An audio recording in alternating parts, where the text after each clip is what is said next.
Terus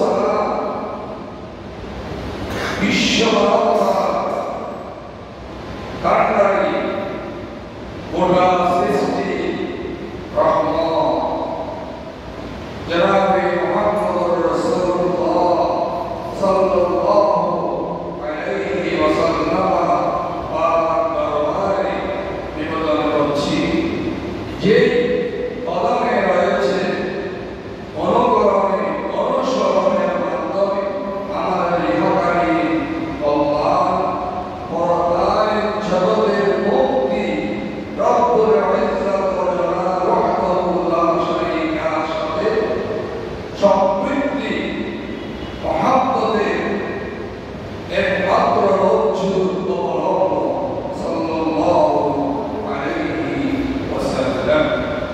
প্রিয় হাজরিন, আপনাদের সামনে সূরা আলে ইমরান শরীফের যে 37তম 35তম আয়াতের উপরে ধারাবাহিকভাবে আলোচনা করে আসছিলাম। সেই আয়াতের তাফসীর সর্বশেষ একটি টুকরা আপনাদের সামনে তেলাওয়াত করেছি। সেই টুকরার অনুকূল যদি আল্লাহ সুবহানাহু ওয়া তাআলা রহমত করেন, নবী করিম সাল্লাল্লাহু আলাইহি ওয়াসাল্লাম কদমাইন শরীফাইন ফয়জাত আপনার দরকার হয় দুঃখ কথা আমরা বলার রসনা চেষ্টা করব ইনশাআল্লাহ তাবারাকা ওয়া তাআলা।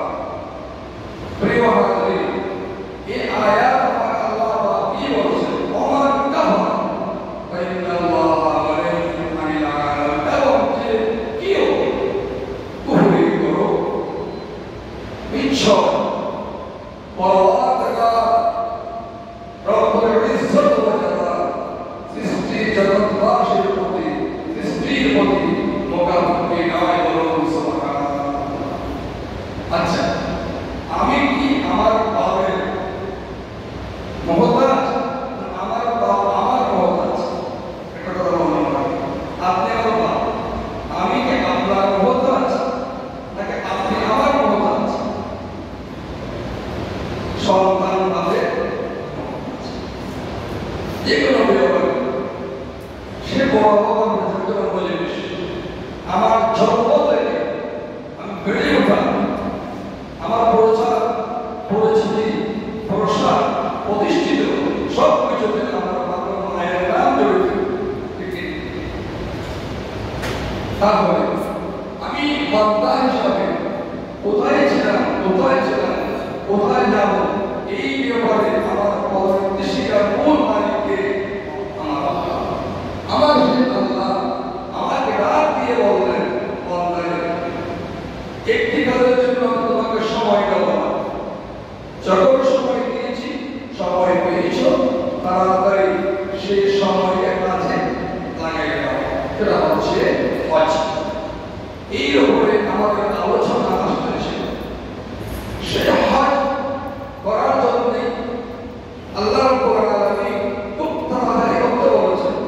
আল্লাহ রাসূল বলেছেন, সে হজ যদি কেউ না করে, কুফরি করে, সে হজকে পাত্তাই দিল না, হজকে সওয়াব নিয়ে করল না, হজ করলই না, বা হজ করার চাইতে আমার সন্তান বিবাহ দেওয়া, সন্তানি বিবাহ দেওয়া, আমার ঘর করা, এই ধরনের কোন কাজ সাথে নিজকে আঁকড়াই যায়, তাহলে আল্লাহ বলেন আমি তোমার মোতাবেক কি নয়। সে হজ কি একটি মানুষের উপরে কখনোই খরচ তার কিছু শর্ত রয়েছে, যা তার হজ করার সময় নামাজ সবাই করে সবাই খরচ, রোজা সবাই খরচ, ইমান আনা একাধার রসুল প্রতি সবাই খরচ, যাকাত দেওয়ার জন্য একটি বছর অতিক্রান্ত হওয়া জরুরি খরচ, কিন্তু হজের জন্য এক বছরের সময় পেয়ে দেওয়া হয়নি। আবার সে হজটি যা তার উপরে খরচ নয়, আবশ্যক নয়, দায়িত্ব নয়, কর্তব্য নয়, শর্ত আছে। আপনি জমি কিনেন, এই শর্তের ভিত্তিতে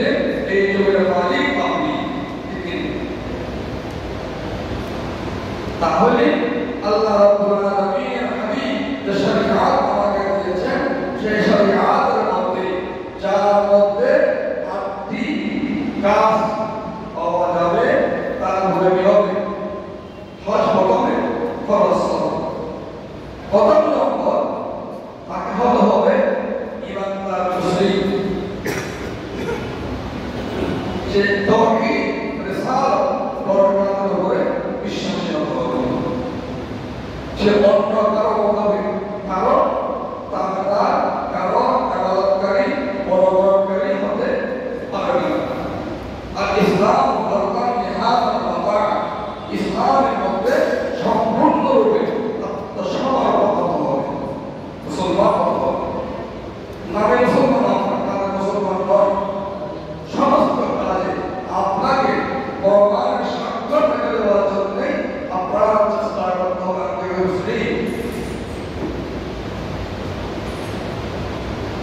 मुस्लिम है हम, वतन है सारा जहां हमारा, आसानी ही मिटाना नाम अक्षर अल्लाह पाक उत्तर दिए दिलेन, हे পৃথিবীর মানুষ কি মনে করেছো আমি আমার মুসলিম, গোটা পৃথিবী আমার হাতে, আমার নাম আমার ইজ্জত আমার সম্মান মিটিয়ে দিতে তুমি পারবে না। তিনটা মানুষ হত্যা করে ফেললে, খালি থেকে নামিয়ে ফেললে, গরুটা আপনি ছাড়িয়ে ফেললে, মুসলিম আপনাকে কি করে হত্যা করা যায় না। এটা মুসলমান হতে হবে, সে জায়গা আমানই জায়গা, এমন পর্যায়ে ইমানদার হতে হবে। তাকে বলা মুসলিম। হঠাৎ করে চলে যান মুশরিকরা যে ছেড়েছেন পশু পশু পশু বাতাস দেখছেন, তো পশু বাতাসে পানি থাকে পটকানি ভরে যায়, সেই ধরনের ইমান করা হবে না।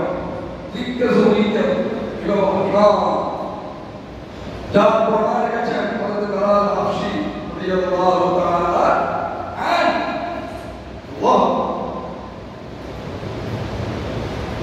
আচ্ছা, আগে বললাম না। দুই নম্বর আপনি মুসলমান হতে হবে, জ্ঞান হবে, আকল বুদ্ধি থাকতে হবে।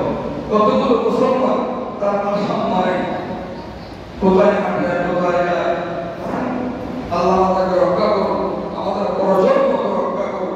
ভারসাম্য হতে হবে না, ভারসাম্য জ্ঞান থাকতে হবে। দ্বিতীয় নম্বর সে আলেম হবে। আমাদের যাকে বলা হয় বড় হয়েছে এবং প্রাপ্তবয়স্কে পদার্পণ করেছে। কথা বলেছি বলে গিয়েছেন একদম মুসলমান হতে হবে, ইমানদার। দুই নম্বর আকল থাকতে হবে, বিবেকবান হতে হবে। তৃতীয় নম্বর প্রাপ্তবয়স্কে পদার্পণ করতে হবে। চতুর্থ নম্বরে সে উন্মুক্ত হবে, আজাদ হবে, গোলাম নয়। সেজন্য اليوم أكملت لكم دينكم وأتممت عليكم نعمتي ورضيت لكم الإسلام دينا। আমার নবী আমার আল্লাহর হাবিব দু জাহানের রহমত জনাব মুহাম্মদ রাসূলুল্লাহ সাল্লাল্লাহু আলাইহি ওয়াসাল্লাম বিদায় ভাষণে একদিন বলতেন, আজকে আমি মানুষের উপরে মানুষের প্রভুত্ব, মানুষের উপরে মানুষের গোলামিত্ব সব কিছু পরিহার করে দিলাম। একটি সময় আছে পুরো সাগর দিয়ে মানুষ মাত্রেই দিয়ে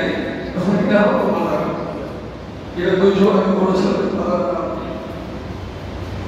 এমন আমার উপরে স্ত্রীর তথ্য ছাড়া আল্লাহ হাবিব আমাকে মুক্ত করে দিলেন। কোন মানুষ মানুষের গোলাম নয়। এখনো পর্যন্ত কিছু গোলাম আছে উপরে মানুষের বেশ কুশল ভালো মানুষ, একজন মানুষকে কর্মচারীকে পাইকে প্রতিবেশীকে মূল্যায়ন করা সে মনে করেছে তার কিন্তু অর্থ কিছু আছে, যে মানুষই জানার থেকে। কিন্তু আল্লাহ বলেছেন যে মানুষের কাছে কোন সত্য সত্য নাই, ইসলাম নাই, মানবতা নাই, সে চতুষ্পদ চতুর চাইতে নির্দিষ্ট। আর ওই মানুষের বেশ প্রস্তাব করে আরেকজনের উপরে অত্যাচার সৃষ্টি করার চাপা ঠিক পঞ্চম নম্বরে তার শারীরিক সুস্থতা থাকতে হবে, অসুস্থতার কোনো হস্তক্ষেপ নাই। আপনি ত্রিপর্যটকের যৌবন পোশাক সব আছে, কিন্তু আল্লাহ না করুন, আল্লাহ না করুন, আল্লাহ না করুন বলুন আমি এমন অবস্থায় পড়েছেন পড়াচলা করতে পারেন না, পড়তে পারেন না। আপনার হৃদয় বেড়েছে কষ্ট করার জন্য, কিন্তু আপনার বলে আল্লাহ পরীক্ষা, আপনার খরচ খরচ নেই। তার বলেছে স্বাস্থ্য বড় স্বপ্ন, আপনার অর্থাধিকার চাইতেও স্বাস্থ্যগত সুস্থতা। এজন্য আদেশ রয়েছে স্বাস্থ্য ভালো থাকতেই অস্বাস্থ্যকে মূল্যায়ন করুন।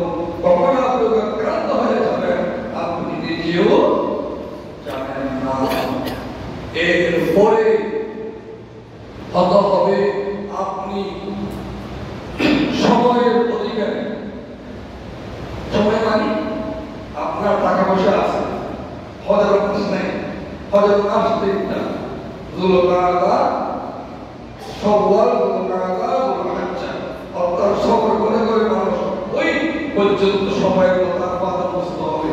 ফাইযা আমালতুম বিআরফা ফাযকুরুল্লাহ বাইনাল মাশআরিল হারাম। আপনাকে যে হজের ময়দানে আরফাতের ময়দান অবস্থা করতেই হবে। তাহলে সময় কিন্তু আপনার কাছে পাসপোর্ট পাচ্ছেন না, দেশের প্রশাসন এমন হয়েছে যে আপনাকে হজে যেতে দিবে না, এমন দেশও আছে না। এই জন্যে হজের মৌসুমে আপনি যেটা বাড়তেছেন সেই জন্য সময়ের নিরাপত্তা থাকতে হবে, সময়টা পরিশ্রম করতে হবে, এই সময়ের মধ্যে আপনাকে যেতে হবে। এরপরে আপনাকে হতে হবে সেখানে যাওয়া আসা, খাওয়া দাওয়া, চলাফেরা করা আপনার পরিবর্তে যাদের রিজিক আপনার মাধ্যমে পরিচালিত হয় তাদের জন্য খাওয়া পড়ার ব্যবস্থা কদ্দুর হাত হবে নয়, এক বেলা দিকে মাত্র নয়, মধ্যম হবে। সব সময় মধ্যম অবলম্বন করতে হবে। আমাদেরকে বলা হয়েছে মধ্যম পন্থী উম্মাহ, আমরা উত্তর নয়, আমরা একেবারে বেদাও জ্ঞানী নয়, সুচিন্তার অধিকারী। রাসূল কোরআন বলেছেন ওয়াকাযালিকা জাআলনাকুম উম্মাহ ওয়াসাতা। আল্লাহ সেই পরিমাণ আপনার সম্পদ থাকতে হবে। কয়টা হলো?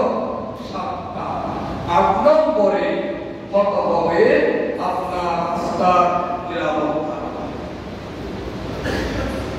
ওই যে করোনা হলো, অনেকে যেতে পারেন না কেন? নিরাপত্তা রাস্তায় ছিল না। আপনাকে সৌদি আরব সেই নিরাপত্তা গ্রান্ট দিতে পারেনি।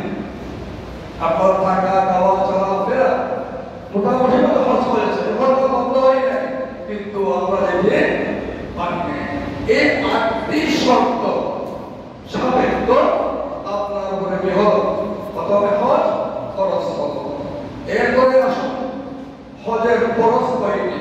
আপনি ওযু করবেন, ওযুর ফরজ আপনাকে জানতে হবে। নামাজ পড়বেন, নামাজ জানতে হবে। গোসল করবেন, গোসলের ফরজ জানতে হবে। আপনি হজ করবেন, হজের ফরজ জানতে হবে। হজের ফরজ কয়টি একটু বলেন। প্রশিক্ষণের মধ্যে প্রশিক্ষণের অভাব করে আমরা প্রশ্ন দিতে চাই, এগুলি আমরা কেন করি? হজের ফরজ কয়টি? কারণ ওটা নেই, যেগুলো একটু বলুন দয়া করে। ভয় পাচ্ছেন কেন? 3টি। সহজ। হজের ফরজ কয়টি? 3টি। হজের নিয়তে ইহরাম করা ফরজ, অন্য নিয়ত নয়। হজের নিয়তে কি করা? ইহরাম করা, দুই কাবা সাথে কাবা, আল্লাহু আকবার। তারপরে তালবিয়া পড়বে, লব্বাইক আল্লাহুম্মা লব্বাইক ইন্নাল হামদা ওয়ান নি'মাতা লাকা ওয়াল মুলক লা শারীকা লাক। রাজা দিওয়ানের সামনে আপনি চেয়েছেন আর আপনি বলছেন আল্লাহ তুমি ছাড়া আমরা শুকরিয়া করি না, কারো বন্দেগী করি না। আবার সেখান থেকে সেই যদি ওয়াদা ভঙ্গ করেন সেই পথ আপনি দেবেন করি। ওখানে আপনি কি বলেছেন, তওয়াব করেছেন, কি বলেছেন? আপনাকে অনুধাবন করতে হবে। তাহলে হজের খরচ কয়টি? তিনটি। প্রথম নম্বরে এহরাম করব হজের করার নিয়মে। সে এহরাম করে আপনি প্রথমে যাবেন মিনা, মিনা থেকে যাবেন আরাফা, আরাফা থেকে মুজদালিফা, মুজদালিফা থেকে জামারাত, জামারাত থেকে তাওয়াফুল জিয়ারা, তারপরে কুরবানি করে আপনি এহরাম করতে পারবেন। চারটি কথা না, বলতে সহজ, যারা করেছেন তারা ভালো করে বুঝে। এরপরে 2 নম্বরে হচ্ছে আরাফাত অবস্থান। ফাইদা আহাদুম মিন আরাফাত, এই আরাফাত ময়দানে এখন গেলে হবে না, ওই দিন অবস্থান করতে হবে, জিকির আজকার করতে হবে, কান্না জড়িত করতে, আল্লাহর সাথে মোলাকাত করতে হবে। আপনি কেঁদে কেঁদে মাকে বলেন, বাপকে বলেন, উস্তাদকে বলেন, সে আপনাকে জড়িয়ে দেবে না। আল্লাহ বলেছেন আমার বান্দা আপনাকে কান্না করে আমি তাকে এমন মাফ করে দিই, আমার সৃষ্টি ঝগড়া তাজ্জব হয়ে যায়। আল্লাহ তাআলা বলেছেন যা কায়ে ওমিন ওয়ালাদে উম্মু, মায়ের পেট থেকে ভূমিষ্ঠ হলে যেমন নিষ্পা তার চেয়ে নিষ্পা ওই ব্যক্তি যার পাপ ময়দান থেকে বেরিয়ে আসা বলুন সুবহানাল্লাহ।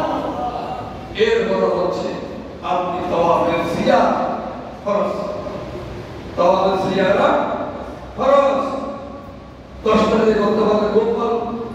আমার 9 তারিখ 11 তারিখ না বললে 12 তারিখে সূর্য আসরের নামাজের আগে আগে বসে দেখিও এরকম হতে সূর্য অস্ত যাওয়ার পূর্ব হলো আদায় করে ফেলতে হবে।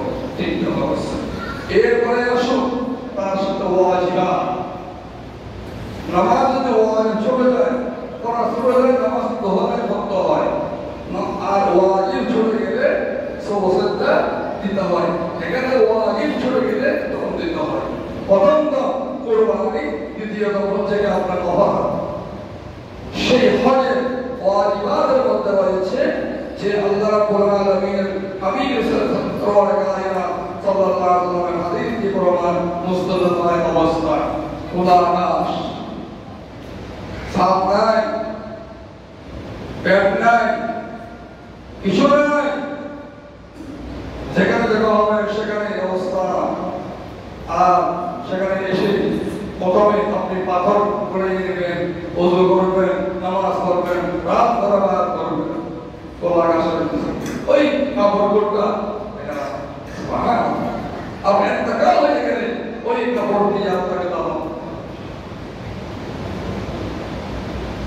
মরে যাওয়াকে মনে হবো। এর উপর হচ্ছে সাফা মারওয়া সাই হজের জন্য ওয়াজিব, উমরা করার জন্য সুন্নাহ। দেখুন কোথায় কোথায় চলে আসছে, এক সাই ওয়াজিব, এক সাই কি সুন্নাহ। এরপরে আপনার জন্য আমার জন্য রয়েছে রজব, শয়তান কি করা, পাথর নিক্ষেপ করা, উমরা করার জন্য তা নয়। এরপর হচ্ছে মাথার চুল ছোট করা বা পরিপূর্ণভাবে চেঁচে ফেলা। অনেকে বলে সব সময় আশা সুন্দর কোথায় পেয়েছেন আপনি অভ্যাস করেন, অন্য কথা ফলন ধর্মে আছে আর ওর সাথে যদি মিলতেছেন আপনার রাসূল যেটা বলেছেন সেটাই তো বলবেন। যেখানে শরীয়ত বলছে আপনি চুল কাটো করো অথবা কি উপড়ে ফেলো, আর আপনি বলতে সবসময় চুল উপড়ে ফেলা, রাসূল থেকে বলে কাজ চুল রেখেছেন, সে হাদিস কোথায় নেবেন? হ্যাঁ, আপনি চুল সেচে ধরে আপনার অন্যের উপরে কি চাপাই দেওয়ার চেষ্টা করবো না আমরা। এরপর হচ্ছে তাওয়াফে আফাকি, বিদায় তাওয়াফ। আপনি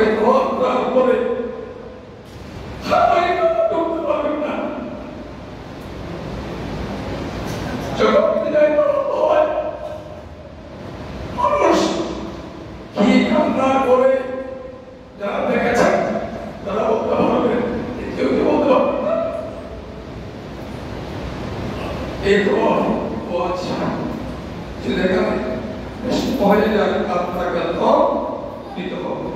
এরপর ছোট্ট একটা হাদিস বলে সবাই লক্ষ্য রেখে শেষ করছি। এই হজ করার কারণে আপনার মর্যাদা কোথায় গিয়ে পৌঁছে?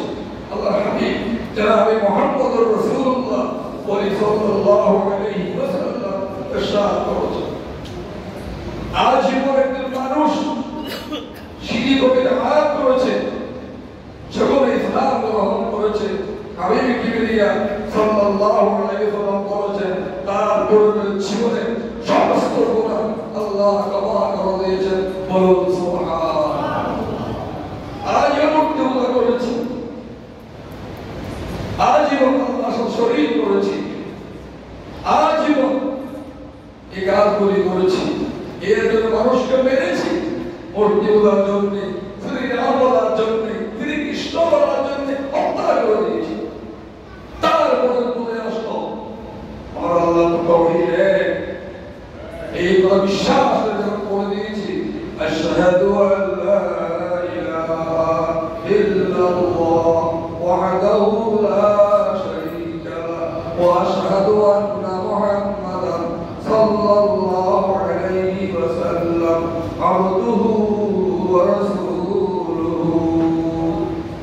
আমার হাবিব বলছেন, আমার আল্লাহ তোমার জীবনের সমস্ত গুনাহ ক্ষমা করে দিয়েছেন। বলুন সুবহানাল্লাহ। দ্বিতীয় নম্বর দেখুন, আপনি ইসলামের জন্য দেশ ত্যাগ করেছেন, যেমন করে রাসূলুল্লাহ করেছেন সাহাবায়ে কেরাম থেকে। মক্কাতুল মুকাররমার ছবি অনুকূল পরিবেশ ছিল না, মদিনাতুল মুনাওয়ারার ছবি রাসূলুল্লাহ হিজরত করেছেন। রাসূলুল্লাহ বলেছেন এই হিজরতকারী যাবতীয় কাজ কিছু খারাপ ছিল, গুনাহ ছিল, হয়তো সব কিছুই আল্লাহ পাক ক্ষমা করে দিয়েছেন।